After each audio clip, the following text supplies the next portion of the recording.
سورہ زمر آیت نمبر 19۔ اعوذ باللہ من الشیطان الرجیم، بسم اللہ الرحمن الرحیم۔ افمن حق علیہ العذاب علیہ کلمۃ العذاب افانت تنقذ من فی النار لیکن الذین اتقوا ربهم لهم غرف من فوقها غرف مبنیۃ تجری من تحتها الانہار وعد اللہ لا یخلف اللہ المیعاد۔ ألم تر أن الله أنزل من السماء ماء فسلكه ينابيع في الأرض ثم يخرج به زرعا مختلفا ألوانه ثم يهيج فتراه مصفرا ثم يجعله حطاما إن في ذلك لذكرى لأولي الألباب۔ أفمن شرح الله صدره للإسلام فهو على نور من ربه فويل للقاسية قلوبهم من ذكر الله أولئك في ضلال مبين۔ الله نزل أحسن الحديث كتابا متشابها مثانية تقشعر منه جلود الذين يخشون ربهم ثم تلين جلودهم وقلوبهم إلى ذكر الله ذلك هدى الله يهدي به من يشاء ومن يضلل الله فما له من هاد۔ أفمن يتقي بوجهه سوء العذاب يوم القيامة وقيل للظالمين ذوقوا ما كنتم تكسبون۔ صدق اللہ العظیم۔ افمن حق علیہ کلمۃ العذاب، تو کیا وہ شخص جس کے اوپر عذاب کا قانون لاگو ہو گیا اور عذاب اس کے لیے چسپاں ہو گیا، افانت تنقذ من فی النار، یعنی وہ تو دوزخ میں جائے گا اور جا چکا، تو کیا آپ اس کو بچا سکتے ہیں؟ لیکن الذین اتقوا ربهم لهم غرف من فوقها غرف مبنیۃ تجری من تحتها الانہار، البتہ وہ لوگ جو اپنے رب کے عذاب سے ڈرتے رہے، ان کے لیے بالا خانے ہیں، اور ان بالا خانوں کے اوپر آراستہ پیراستہ پور بالا خانے ہیں۔ یہ ایسے ہیں کہ ان کے دامن میں نہریں بہتی ہیں، اور یہ اللہ کا وعدہ ہے، اور اللہ اپنے وعدے کے خلاف نہیں کرتا۔ أَلَمْ تَرَ أَنَّ اللَّهَ أَنزَلَ مِنَ السَّمَاءِ مَاءً فَسَلَكَهُ يَنَابِيعَ فِي الْأَرْضِ، اے مخاطب تو نے دیکھا نہیں کہ آسمانوں سے بارش برستی ہے، اللہ بارش برساتا ہے، تو پھر اس بارش کا جو پانی ہے وہ سوتوں چشموں اور دریاؤں کی شکل میں زمین میں بہتا ہے۔ ثم یخرج بہ زرعا مختلفا الوانہ، پھر اس کے ذریعے سے، اس کی آبپاشی سے گوناگون قسم کی چیزیں زمین سے پیدا ہوتی ہیں۔ ثم یہیج فتراہ مصفرا ثم یجعلہ حطاما، پھر آپ دیکھتے ہیں کہ وہی جو کھیتی ہے وہ خشک ہو جاتی ہے، خشک ہو کے زرد ہو جاتی ہے، اور پھر اس کو بس بنا دیا جاتا ہے۔ ان فی ذلک لذکریٰ لأولی الالباب، بے شک اس میں یاد دہانی ہے ان لوگوں کے لیے جو عقل سے کام لیتے ہیں۔ افمن شرح اللہ صدرہ للاسلام فہو علی نور من ربہ، تو کیا وہ شخص جس کا سینہ اسلام کے لیے کھول دیا گیا اور وہ اللہ کی طرف سے ایک خاص نور ہدایت کے اوپر، ایک نور کے اوپر اس کے پاس ایک روشنی ہے، فوائل للقاسیۃ قلوبہم من ذکر اللہ، کبھی ان کے برابر ہو سکتا ہے کہ جن کے لیے افسوس کا اظہار ہوا، فوائل للقاسیۃ، جن کے دل سخت ہے پتھر کی طرح اللہ کی یاد دہانی سے۔ اولئک فی ضلال مبین، یہ وہ لوگ ہیں کہ جو ایک واضح گمراہی میں ہیں۔ اللہ نزل احسن الحدیث کتابا متشابہا مثانی، اللہ نے تو بہترین کلام اتارا، احسن الحدیث، بہترین کلام اتارا، ایسی کتاب کہ جس کے اندر ایک ہم رنگی اور ہم آہنگی ہے، مثانی جس کے مضامین بار بار آتے ہیں، تقشعر منہ جلود الذین یخشون ربہم، تو وہ لوگ جو اپنے رب سے ڈرتے ہیں جب وہ اس کلام کو سنتے ہیں تو ان کے رونگٹے کھڑے ہو جاتے ہیں، ثم تلین جلودہم وقلوبہم الی ذکر اللہ، پھر ان کے دل اور ان کے وجود جو ہیں وہ اللہ کے ذکر کے لیے، اس کی یاد کے لیے جھک پڑتے ہیں۔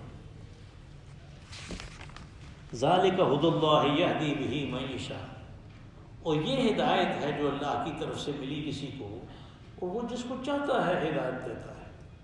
ومن یضلل اللہ فما لہ من ہاد، اور جو اللہ کے قانون کی زد میں آ کے گمراہ ہو گیا اس کو ہدایت کوئی نہیں دے سکتا۔ افمن یتقی بوجہہ سوء العذاب یوم القیامہ، تو کیا وہ شخص جو عذاب اور سزا سے بچانے کے لیے اپنے چہرے کو استعمال کرتا ہے، یعنی اس کی حالت کے بارے میں سوچیں کہ کیا حالت ہوگی۔ وقیل للظالمین ذوقوا ما کنتم تکسبون، اور ایسے لوگوں کو وہاں پہ دوزخ میں کہا جائے گا کہ یہ تمہارے اعمال کا بدلہ ہے، اس کا مزہ چکھو۔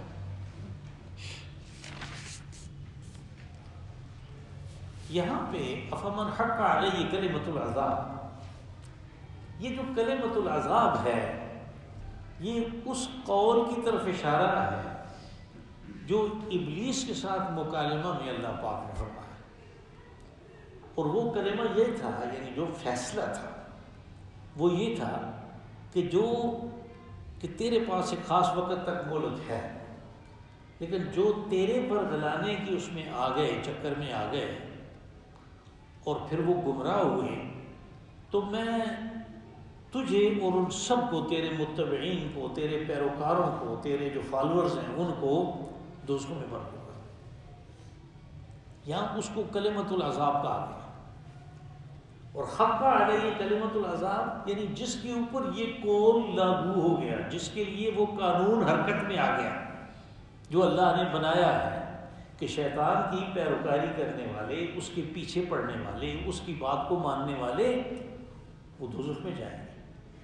تو کہا کہ وہ شخص جس کے اوپر وہ قانون لاگو ہو گیا، اس کے نتیجے میں وہ دوزخ کو چلا گیا، افانت تنقذ من فی النار، ایسے دوزخ میں گئے ہوئے کو کبھی آپ بچا بھی سکتے ہیں؟ یعنی یہ سوال بظاہر نبی صلی اللہ علیہ وسلم سے ہو رہا ہے، اور اس میں سمجھنے کی یہ بات ہے کہ جب وہ کسی کو بچا نہیں سکتے، اللہ نے کہہ دیا کہ جو دوزخ میں چلا گیا، تو دوسرا کون ہے جو کسی کو بچائے گا؟ اب یہاں پہ دو صورتیں ہیں، ایک تو یہ ہے کہ محشر میں حساب کتاب ہو رہا ہے اور کسی کو اجازت ملی وہ تو وہ سفارش کرتا ہے، وہ شفاعت کرتا ہے، اس کے نتیجے کے طور پہ کہ اس کے اپنے اعمال بھی ایسے تھے، کچھ کوتاہیاں تھیں، وہ سفارش کس کے کام آئی اور یہ کہ بچ کے عذاب سے۔ ایک وہ ہے جو دوزخ میں چلا گیا، کہا اس کو کوئی نہیں بچا، آپ نہیں بچا سکتے تو اور کون ہے بچانے والا؟ اب یہاں پہ یہود کے اس قول کو دیکھیں جو کہتے ہیں کہ قالوا لن تمسنا النار الا ایاما معدودا، وہ کہتے ہیں کہ ہم میں سے جو برے ہوں گے وہ دوزخ میں جائیں گے لیکن گنتی کے چلتے ہیں۔ اب جب دوزخ میں جانے کا فیصلہ ہو گیا اور وہ دوزخ میں چلا گیا تو کہا اس کو بچا کوئی بھی نہیں سکتا۔ وہ اگر بچے گا بھی تو جیسے حدیث رسول صلی اللہ علیہ وسلم میں وضاحت ہے کہ وہ لوگ جن کے دل ایمان سے بالکل خالی نہیں ہیں لیکن اپنے اعمال کی وجہ سے وہ دوزخ میں گئے، وہ ان اعمال کے مطابق سزا بھگتنے کے بعد وہ جنت میں چلے جائیں گے۔ یہی بات ہے کہ جو آگے آئے گی سورہ حدید، اس میں یہ باقاعدہ یہ بات ہے کہ جب لوگ جنت کی طرف مارچ شروع کریں گے اور ان کے پیچھے منافقین بھی ہوں گے کیونکہ وہ ایک روشنی میں چل رہے ہوں گے، ان کے پاس ایک روشنی ہوگی. رسول اللہ صلی اللہ علیہ وسلم نے فرمایا کہ کچھ لوگوں کی روشنی ایسی ہوگی کہ جیسے یہاں سے صنعاء تک، وہ جو یمن کا شہر ہے، کم از کم وہ 2000 کلومیٹر ہے مدینہ سے، اور کچھ کی ایسی ہوگی کہ وہ صرف پاؤں میں نظر آئے گی، جیسے ہمارے ہاں معمولی سی کوئی ٹارچ ہو یا یہ موبائل کی جو لائٹ ہوتی ہے اس کے ذریعے سے، لیکن پھر دیکھ کے چل پڑتا ہے. تو وہ جو منافقین ہیں وہ ان کے پیچھے جانے کی کوشش کریں گے اور ان کو کہیں گے کہ ذرا رکو، ہم اس روشنی کا استفادہ کرنا چاہتے ہیں، ہم بھی جانا چاہتے ہیں. اذ یقول المنافقون والمنافقات للذین آمنوا انظرونا نقتبس من نورکم قیل ارجعوا وراءکم فالتمسوا نورا. ان کو کہا جائے گا اگر واپس جاؤ جس جگہ سے چلے، وہاں سے نور ڈھونڈ کے لے آؤ. فضرب بینہم بسور لہ باب، کہا کہ ان دونوں فریقوں کے درمیان جو جنت کی طرف روشنی میں مارچ کر رہے ہیں اور جو پیچھے رہ گئے، ان کے درمیان ایک دیوار حائل کی جائے گی جس میں ایک دروازہ ہوگا. اب یہ دروازہ جو ہے اس کی طرف اشارہ کرتا ہے کہ پھر وہ دوزخ میں وہ لوگ جن کے دل ایمان سے بالکل خالی نہیں ہیں، وہ اپنے کیے کی سزا بھگتنے کے بعد وہ جنت میں جائیں گے. دروازہ موجود ہے، وہ دروازہ ان کے لیے کھولا جائے گا. یہاں پہ ان کی بات ہو رہی ہے کہ جن کے اوپر قانون چسپاں ہو گیا وہ دوزخ میں چلے گئے. وہ اگر بچیں گے تو ایک ہی صورت ہے کہ اپنے، اور یہ حدیث رسول صلی اللہ علیہ وسلم میں یہ صورت آئی کہ اپنے اعمال کے مطابق سزا بھگتنے کے بعد جائیں گے. یہ الگ بات ہے کہ وہاں پہ اس حدیث میں یہ بھی ہے کہ جنت میں بھی وہ دوزخ سے آنے کا نشان باقی ہوگا. لیکن الذین اتقوا ربهم لهم غرف من فوقها غرف مبنیۃ تجری من تحتها الانہار. یہاں پہ یہ جو لیکن ہے، عام طور پہ تو اس کا معنی لیکن ہوتا ہے، یہ استدراک کے لیے ہے، تو اس کا بالکل صحیح ترجمہ جو ہے وہ البتہ ہوگا. البتہ وہ لوگ جو ڈر کے رہے، لیکن الذین اتقوا ربهم، یعنی رب سے ڈر کے رہے، اس سے مراد رب کے عذاب سے ڈر کے رہے. یہاں عذاب کی بات ہو رہی ہے کہ یہ کام نہ کروں اس سے یہ عذاب ہو جائے گا، میں اور اس دوزخ کے قریب ہوتا ہوں. یعنی یہ خوف ہے جو اس کو اس کام کے، برے کام کے کرنے سے روکتا ہے. یہ تقویٰ ہے، یہ اپنے آپ کو بچانے کی بات ہے. کہا کہ ان کے لیے کیا ہے؟ ان کے لیے باغات ہیں، ان کے لیے غرف من فوقها غرف مبنیۃ تجری من تحتها الانہار، ان کے لیے بالا خانے ہیں. یعنی آدمی گھر میں بھی، دوسری کسی جگہ پہ بھی زیادہ خوش اس وقت ہوتا ہے جب اونچی جگہ پہ ہوتا ہے، جب دوسری منزل میں ہو، تیسری منزل میں ہو، اس لیے کہ وہاں سے اس کو بہت خوش نظر آتا ہے.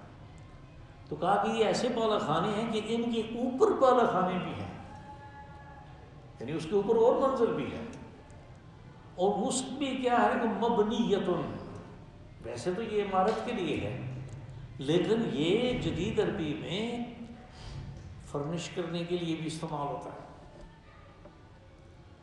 کہ وہ جو بالا خانے ہیں وہ مکمل طور پہ فرنشڈ ہے، آراستہ ہوتا ہے، وہ پیراستہ ہے. اور دوسری جگہ سورہ غاشیہ میں آیا وَزَرَابِيُّ مَبْثُوثَةٌ،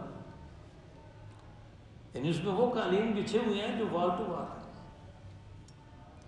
زرابی مبسوسہ کا معنی وال ٹو وال کا ہے.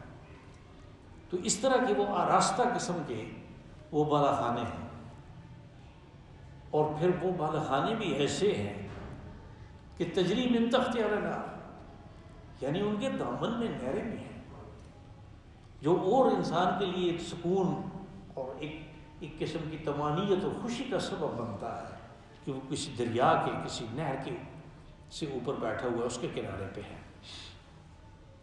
وعد اللہ لا یخلف اللہ المیعاد.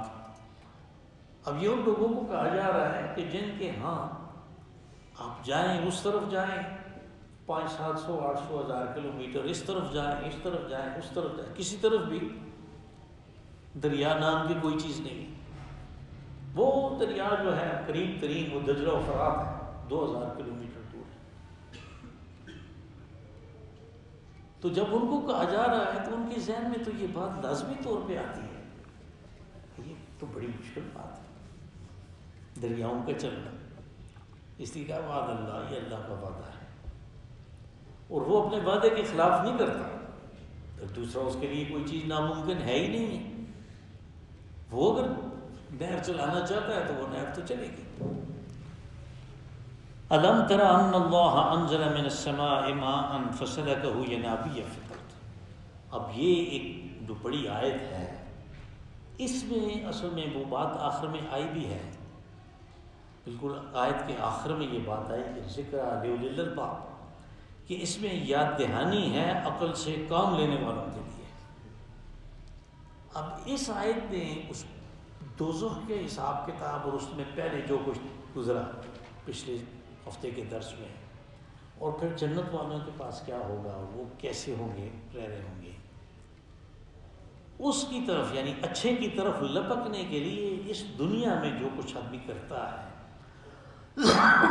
اس میں اگر ایک چیز اس کے سامنے رہے تو اس کے لیے جنت کے کام کرنے، تقرب اللہ کے اور تقرب جنت کے کام کرنے آسان ہو جاتے ہیں۔ اور وہ چیز کیا ہے کہ یہ دنیا عارضی ہے، اس میں کوئی چیز مستقل نہیں۔ وہ جو علامہ اقبال نے کہا کہ ثبات فقط تغیر کو ہے زمانے میں، یعنی اس میں جو مستقل چیز ہے وہ تغیر، وہ تبدیلی ہے، باقی اس میں کوئی چیز جو ہے وہ مستقل نہیں۔ بس اگر عارضی ہے، جو کچھ بھی ہے وہ عارضی ہے، تو پھر عارضی کو ساتھ دل لگانے کا اور اس کی طرف ریجھنے کا اور اس کے لیے اپنے اوقات کو اور اپنی طاقتوں کو اور اپنی صلاحیتوں کو اور اپنی استعداد کو استعمال کرنے کا کیا مطلب ہے؟ پھر تو اس کے لیے ان عارضی چیزوں کے لیے وہی کرنا چاہیے جو تھوڑا بہت جو اس کو حاصل کرنے کے لیے کہ جو بقدر ضرورت آ گیا بس وہ کافی ہے۔ یہ اس کے لیے ایک مثال دی، کہا الم تر ان اللہ انزل من السماء ماء، اے مخاطب تو نے دیکھا کہ اللہ آسمان سے پانی اتارتا ہے، یعنی بارش برستی ہے، فسلكه ينابيع في الارض۔ ینابیع جو ہے یہ ینبع کی جمع ہے، اور ینبع کی جمع ینبوع بھی استعمال ہوتی ہے، ابل کر نکلنے والے چشمے کو کہتے ہیں۔ یہ یعنی اس کے جو مفہوم کو اس ایک کی طرف لے جایا گیا، تو اس کی وجہ وہ سعودی عرب کا وہ مشہور شہر انڈسٹریل سٹی جو ہے وہ ینبوع ہے، وہاں پہ جو کسی نے دیکھے نہیں آج کل کے لوگوں نے، لیکن ہم نے سنا کہ پہلے ایسی بات تھی کہ ادھر میٹھے وہ سمندر کا کنارہ سارا یعنی ریڈ سی ہے، بحر احمر ہے، تو اس کے کنارے یہ جگہ ہے، اور یہاں پہ ہم نے سنا ہے کہ 400-500 سال پہلے زمین میں چشمے اور وہ بھی میٹھے پانی کے تھے۔ تو یہ ینابیع جو ہے یہ اس کی وجہ سے، ان چشموں کی وجہ سے اس کے مفہوم میں ایک محدودیت پیدا ہو گئی اور یہ چشمے کے لیے استعمال ہونے لگا، لیکن اصل عربی میں جو سوتے کسی جگہ سے پانی کے پھوٹتے ہیں، جو چشمے ہیں اور جو پانی چلتا ہے دریاؤں میں، اس سب کے لیے ینبع کا لفظ استعمال ہوتا ہے، یعنی یہ یہاں پہ ان تینوں چیزوں کو کور کرتا ہے۔ کہا کہ اللہ نے آسمانوں سے پانی اتارا تو اس سے پانی کے چشمے زمینوں سے پھوٹے، اس سے سوتے پھوٹے پانی کے، اور اس سے دریا چلے، اور ہمیں پتہ ہے کہ دریا جو ہیں ان کے چلنے کی وجہ بارش ہے، چشمے جو ہیں ان کے ابلنے کی وجہ بارش ہے، یہ بارش برستی ہے تو پھر یہ سب کچھ ہوتا ہے۔ اس کے برسنے کے پہلے عمل کو دیکھیں کہ سمندروں سے بخارات اٹھتے ہیں، وہ جو جا کے جدھر بارش برسنی تھی ادھر برستے ہیں، وہ پانی تھا، پانی کو بخارات میں تبدیل کیا، بخار کو پھر پانی میں تبدیل کیا، اس کو پھر زمین کے اندر چلا گیا، وہ کہیں سے اس صورت میں آتا ہے چشمے کی صورت میں، کہیں اوپر سے دریاؤں کی شکل میں آتا ہے، اور پھر اس سمندر میں چلا جاتا ہے کہ یہ نہیں کہ اس سے بخارات اٹھتے رہیں اور پھر کرتے کرتے اس کا لیول ہی ڈاؤن ہو جائے، وہ ادھر ہی رہتا ہے۔ تو یہ تبدیلی ہے جو اس ایک چیز کے اندر ہو رہی ہے، وہ کبھی پانی تھا، کبھی بخارات بنا، کبھی برف بنا، پھر برف پگھلی، وہ سب کچھ اسی کے اندر ہو رہا ہے. یہ ایک تبدیلی ہے.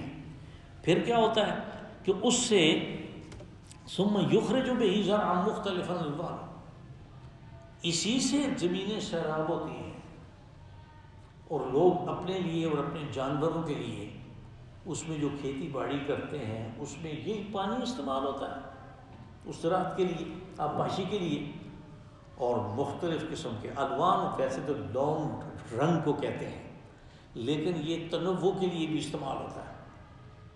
یعنی مختلف قسم کی چیزیں جو ہیں وہ اس سے پیدا ہوتی ہیں. کہیں گندم ہو رہی ہے، مکئی ہو رہی ہے، جوار ہو رہا ہے، باجرہ ہو رہا ہے، سبزیاں پیدا ہو رہی ہیں، اور اس طرح کی اور فصلیں جو ہیں وہ پیدا ہو رہی ہیں مختلف الوان. ثم یہیج فتراہ مصفرا، یہیج حاجہ، یہیج یہ فعل جو ہے یہ خشک ہونے کے لیے، چیز کو چھوڑ دیں، دھوپ میں چھوڑ دیں، وہ خشک ہو جاتی ہے.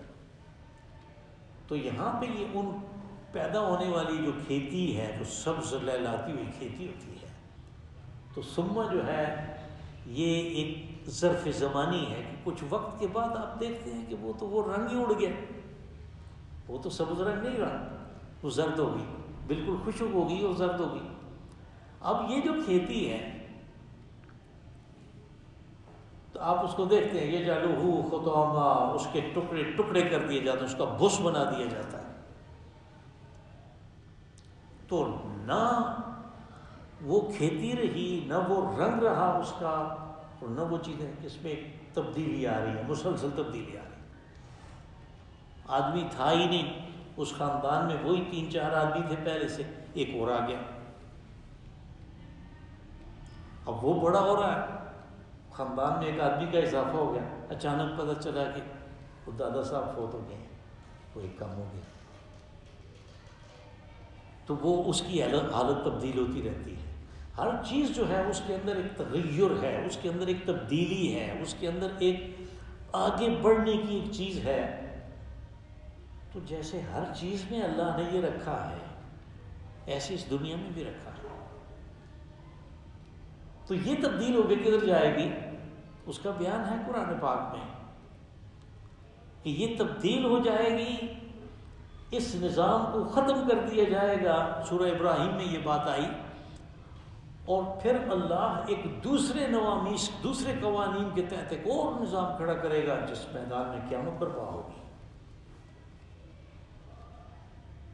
یوم تبدل الارض غیر الارض والسماوات وبرزوا للہ الواحد القہار، کہ وہ دن ہے قیامت کا کہ اللہ تبدیل کر دے گا اس آسمان کو، اس زمین کو، اور تم دیکھو گے کہ سب برزوا للہ الواحد القہار، کہ سب جو ہیں وہ بھاگم بھاگ اللہ کی طرف جا رہے ہیں.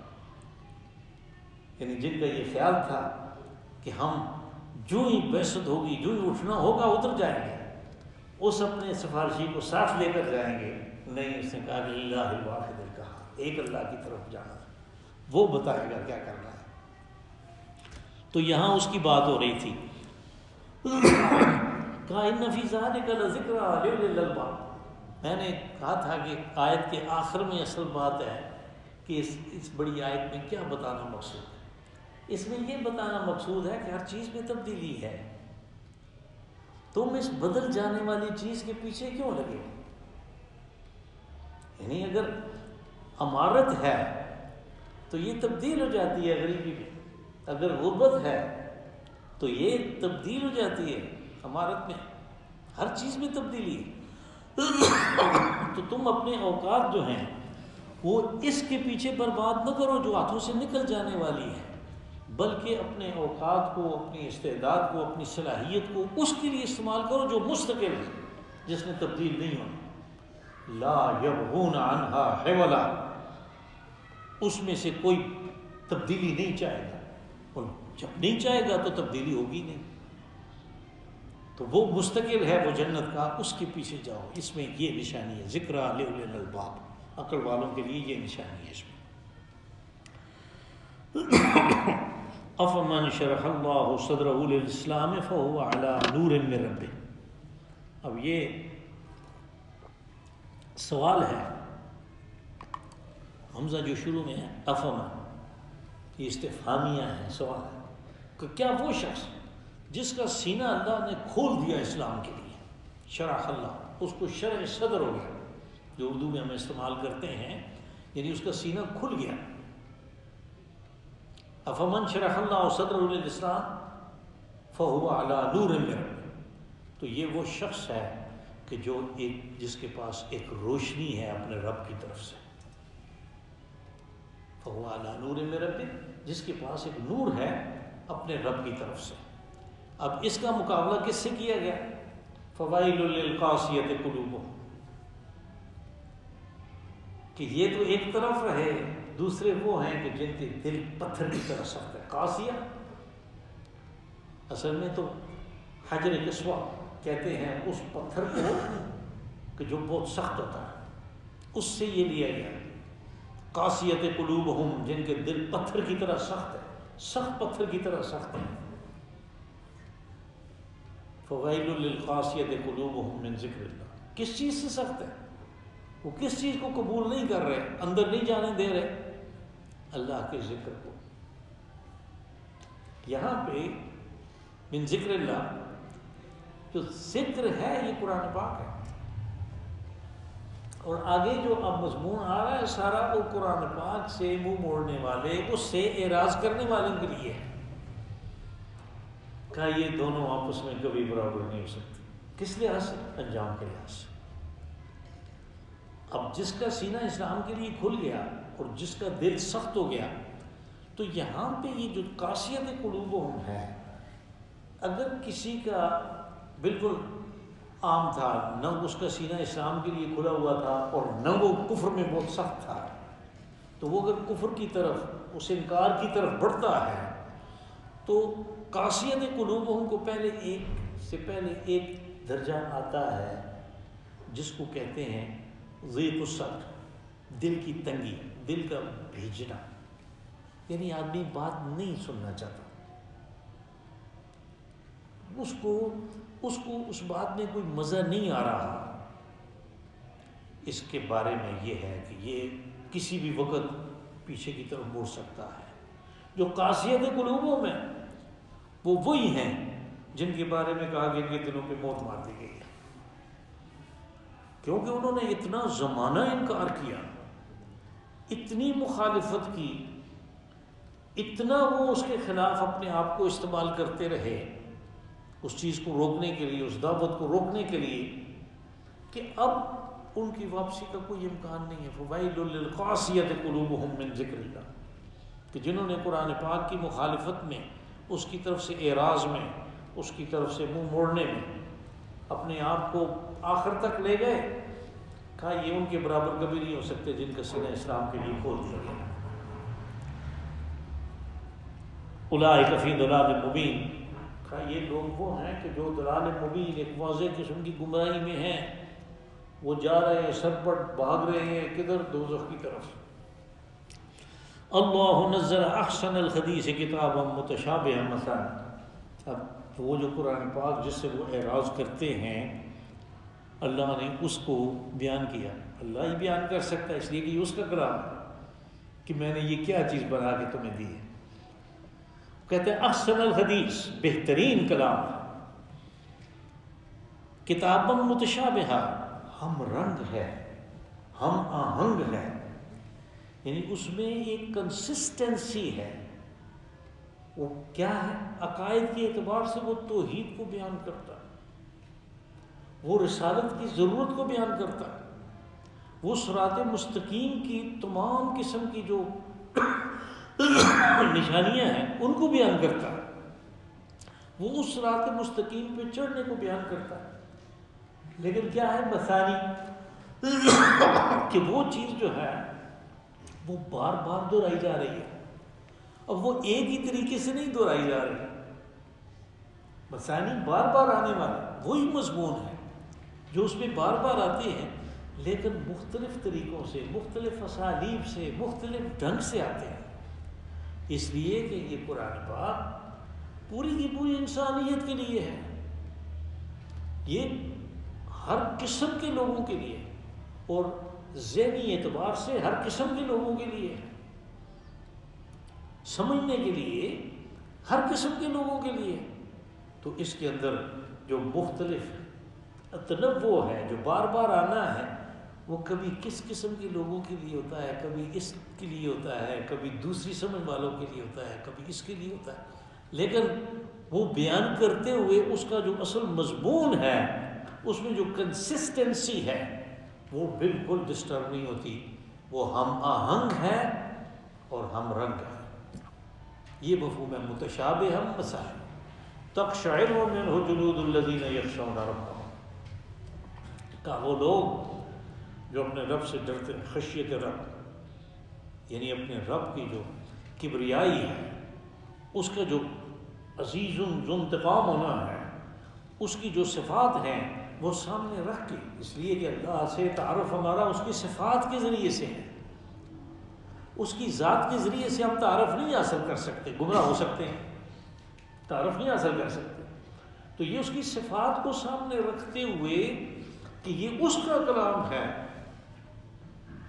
ان کی تقشعر منہ جلود الذین یخشون ربہم، ان کے رونگٹے کھڑے ہو جاتے ہیں۔ جلود جو ہے جلد کی جمع ہے، جلد سکن کو کہتے ہیں، تو جو رونگٹے کھڑے ہوتے ہیں کہ ہیبت کی بات دیکھتے ہوئے، سنتے ہوئے، سانپ آ جائے تو کیا حالت ہوتی ہے، اچانک کوئی کتا حملہ کر دے تو کیا ہوتا ہے، تو وہ رونگٹے کھڑے ہونے کی جو کیفیت ہے، اس کو کہا کہ تقشعر منہ جلود الذین یخشون، کہ ان کے رونگٹے کھڑے ہو جاتے ہیں، ان کے وجود کانپ جاتے ہیں۔ وَتَلِينُ جُلُودُهُمْ إِلَىٰ ذِكْرِ اللَّهِ، تلین یہاں تمیل کے مفہوم میں ہے، یعنی جھک پڑنا، اس کی طرف میلان ہو جانا۔ میں نے کہا تلین تمیل کے مفہوم میں ہے، تمیل سے مراد یعنی میلان، ہم اردو میں اسی سے یہ لفظ استعمال کرتے ہیں، اس کا رجحان اس طرف ہو جاتا ہے کہ تو تلین جلودہم وقلوبہم الی ذکر اللہ، ان کے دل بھی اور ان کے وجود بھی، یہ دونوں اللہ کی یاد کی طرف، قرآن پاک کی طرف لپک پڑتے ہیں، جھک جاتے ہیں۔ تلین جلودہم وقلوبہم، قلوب کیا ہے؟ قلوب کے اندر سارے ارادے ہیں، سارے پروگرام ہیں، اس میں سارے عقائد ہیں، وہ ساری چیزیں اس کے اندر ہیں، وہ بھی اللہ کے ذکر کی طرف جھک جاتا ہے، اور جو وجود ہے یہ ظاہر کرتا ہے کہ یہ جھکا ہوا ہے۔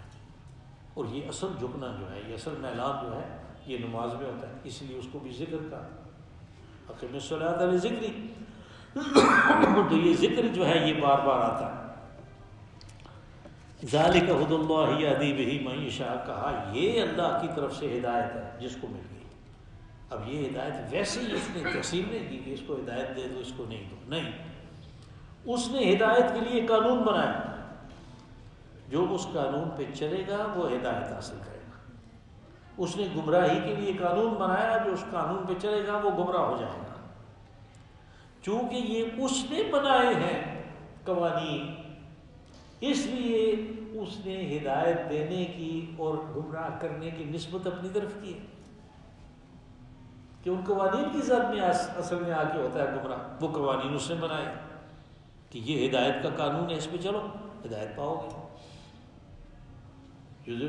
اسی طرح وہ سورہ بقرہ میں آیا یضل بہ کثیرا ویہدی بہ کثیرا، کہ اس نے تو قرآن پاک اتارا، بہت سے اس کی وجہ سے گمراہ ہو جاتے ہیں، بہت سے ہدایت پا لیتے ہیں۔ اب قرآن پاک گمراہ کرنے کے لیے تو نہیں آیا، لیکن اس میں وہ قوانین بیان ہوئے کہ جو گمراہ کرتے ہیں، اور ان قوانین کی ذات میں آگے گمراہ ہوا تو کہتا ہے قرآن نے گمراہ کر دیا، یعنی ان قوانین کی وجہ سے۔ یہاں بھی اسی قانون کی تذکرہ ہو رہا ہے۔ افمن یتقی بوجہہ سوء العذاب یوم القیامہ، صرف ترجمے سے یہ بات واضح نہیں ہوتی، اصل میں یہ ہے کہ اس کا ترجمہ تو یہ ہے کہ وہ شخص جو اپنے چہرے کو ڈھال بناتا ہے، سپر بناتا ہے عذاب سے بچنے کے لیے، آدمی ہر صورت میں، ہر مشکل میں اپنے چہرے کو بچاتا ہے، یعنی اگر سامنے سے ایک پتھر آ رہا ہے تو وہ ایسے کرتا ہے، اب پیٹ پہ تو لگے گا لیکن وہ کہتا ہے خیر چہرے کو تو بچانا ہے۔ لیکن ایک کیفیت یہ ہے کہ وہ اپنا چہرہ بھی سامنے نہیں کرتا ہے کہ کسی طرح جان چھوٹ جائے. یہ اپنے چہرے کو ڈھال بنا رہا ہے. فَمَن يَتَّقِي بِوَجْهِهِ سُوءَ الْعَذَابِ يَوْمَ الْقِيَامَةِ. ایک برے عذاب سے بچنے کے لیے اس نے چہرے کو ڈھال بنا لیا، یعنی اس کے چہرے کو بھی عذاب نے پکڑ لیا. اب تو جب چہرہ نہیں ہے تو اس کی شناخت ہی نہیں ہے. گردن سے کاٹ کے بندہ چھوڑ دیں، کوئی پہچانتا ہی نہیں. وہ پہچانے گا صرف چہرے. یہاں پہ اس چہرے کو مسخ کر دیا گیا اس برے عذاب سے. سوء العذاب یوم القیامہ. وقیل للظالمین ذوقوا ما کنتم تکسبون. کہا کہ یہ کوئی ظلم نہیں بلکہ یہ ہے کہ پہلے بتا دیا تھا کہ یہ کرو گے تو یہ نتیجہ نکلے گا.